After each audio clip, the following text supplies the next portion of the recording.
ব্রট to you by V-Guard, co-powered by Sensodyne ও ভিমল বলো কথা Kesari. Associate sponsor UltraTech cement. ডোমজুড়ে সোনার দোকানে ডাকাতির ঘটনায় 24 ঘন্টা পেরিয়ে গেছে, এখনো পর্যন্ত কিনারা হলো না সিসিটিভি ফুটেজে দুঃসাহস ডাকাতিতে যারা যুক্ত সেই দুষ্কৃতীদের সম্পর্কে।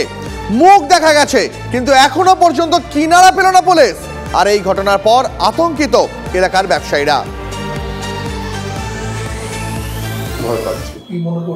মনে এটাই করছি কি এসব যেভাবে করেছে কোনো না কোনো বড় অ্যাক্টিভিটিস করার আছে ওনাদের। আমার ইন্ডিভিজুয়াল সিসিটিভি ক্যামেরা ভাঙতো ঠিক আছে, কিন্তু পুরো গলির মধ্যে কোনো এইখানে কোনো বড় অ্যাক্টিভিটিস হলে কিভাবে কোনো এভিডেন্স কেউ পাবে না।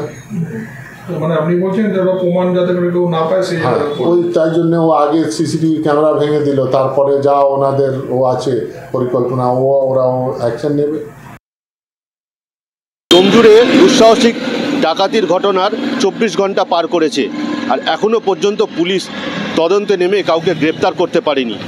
এই ঘটনার পরেই কিন্তু ডোমজুর স্বর্ণ রৌপ্য ব্যবসায়ী সমিতির পক্ষ থেকে আতঙ্ক প্রকাশ করা হয়েছে এবং তারা পুলিশের সঙ্গে কথা বলে যেটা জানতে পেরেছেন যে পুলিশ তদন্তে নেমেছে, কিন্তু আরও জানা যাচ্ছে যে এই ঘটনা আন্তঃরাজ্য ডাকাতি চক্র জড়িত আছে এবং পাশাপাশি এ রাজ্যে বিভিন্ন থানায় যেমন তদন্ত শুরু হয়েছে, পাশাপাশি ভিন্ন রাজ্যেও কিন্তু পুলিশ তদন্ত শুরু করেছে। এখনও পর্যন্ত সিসিটিভি ফুটেজ খতিয়ে দেখে দুষ্কৃতীদের শনাক্তকরণের কাজ পুলিশ শুরু করেছে এমনটাই জানাচ্ছেন। পাশাপাশি স্বর্ণরৌপ্য ব্যবসায়ীদের নিরাপত্তার আশ্বাস দেওয়া হয়েছে, কিন্তু এই আশ্বাসে চিরে ভিজছে না। তারা জানাচ্ছেন রাতের দিকেও পুলিশি টহলদারি থাকলে দিনের বেলা সেইভাবে নিরাপত্তা তারা এখানে দেখতে পাচ্ছেন না। ফলে ব্যক্তিগত স্তরে তারা নিরাপত্তা বাড়িয়েছেন। এই ঘটনার পর আতঙ্কের ছাপ ব্যবসায়ীদের চোখে মুখে একেবারেই স্পষ্ট। তারা চাইছেন পুলিশ দ্রুত এই ঘটনার কিনারা করুক এবং দুষ্কৃতীদের যাতে গ্রেপ্তার করে দৃষ্টান্তমূলক শাস্তি দিক। হাওড়া থেকে সুব্রত বন্দ্যোপাধ্যায়, TV9 বাংলা। একের পর এক ডাকাতিতে উদ্বিগ্ন স্বর্ণ ব্যবসায়ী থেকে শুরু করে পুলিশও।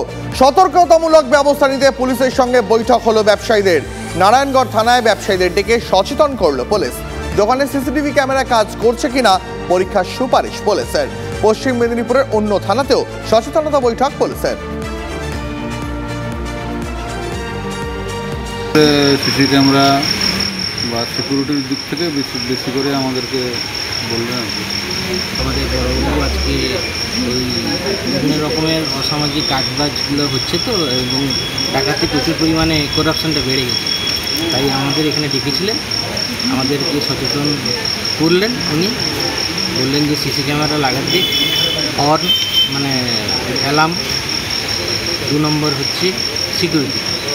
এছাড়া ওনারা প্যাট্রোলিং করে আমাদের সমস্যা সমাধান করার চেষ্টা করবেন এবং সবচেয়ে বেশি অ্যালার্ট করলেন যে নিজেদেরকে একটু সচেতনভাবে থাকতে। দেশবাসী বুঝিয়ে দিয়েছেন বিজেপি তাদের নিয়ন্ত্রণ করতে পারবে না। বিজেপি ভেবেছিল ইডি সিবিআই দিয়ে আম জনতাকে নিয়ন্ত্রণ করবে। এক্স মাধ্যমে পদ্মশিবিরকে নিশানা রাহুল গান্ধীর। মানুষ বুঝিয়েছেন সংবিধানই আমাদের কণ্ঠস্বর, মন্তব্য কংগ্রেস সাংসদ রাহুল গান্ধীর।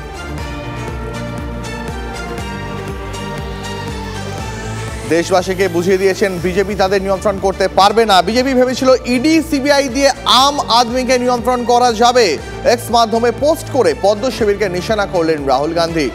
বললেন মানুষ বুঝিয়ে দিয়েছেন সংবিধানই আমাদের কণ্ঠস্বর। বিজেপি সাংসদ শ্রমিক ভট্টাচার্য এই মুহূর্তে রয়েছেন আমাদের সঙ্গে সরাসরি। শ্রমিকবাবু, রাহুল গান্ধী টুইট করেছেন যে ইডি সিবিআই দিয়ে নাকি সাধারণ মানুষের কণ্ঠ নিয়ন্ত্রণ করার চেষ্টা করা হয়েছিল, কিন্তু সাধারণ মানুষ তারা নাকি বুঝিয়ে দিয়েছেন যে সংবিধানই নাকি তাদের একমাত্র কণ্ঠস্বর। দেখুন, রাহুল গান্ধীর কথা তার দলেরই মানুষটা খুব একটা সিরিয়াসলি নেয় না।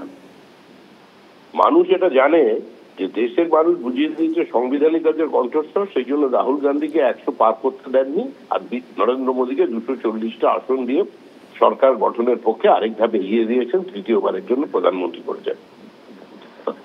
উনি আগে, আমার মনে হয় রাজনীতি, ওনার দলের অনেক প্রবীণ নেতা আছে যারা রাজনীতিটা জানেন, বোঝেন, শেখেন, যারা ওনার কারণে টিউটর স্টেটমেন্ট দিতে বাধ্য হন।